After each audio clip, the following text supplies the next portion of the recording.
बेटा दे दे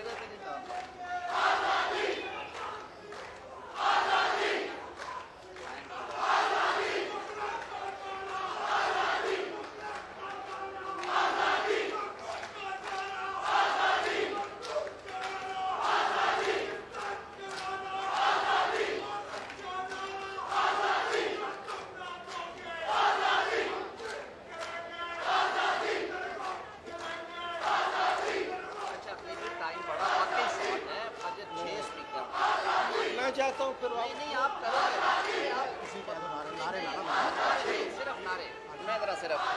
बेटा मैं सिर्फ एक अर्ज करता हूँ आपके सेंटीमेंट्स पहुँचे अली भाई की मौजूदगी में, क्योंकि हमारे यहाँ हर तरह के डेलीगेट्स हैं, बाहर से भी, हम वैसे भी we are running short of time.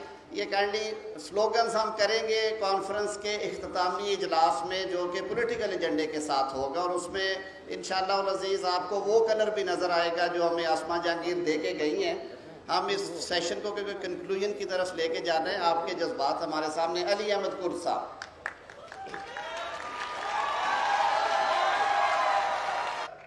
एक जनरल 22 करोड़ आवाम के ऊपर हावी है, भारी है, या तो उस जनरल को नीचे आना पड़ेगा या लोगों को ऊपर जाना पड़ेगा, दो ही सूरतें हैं।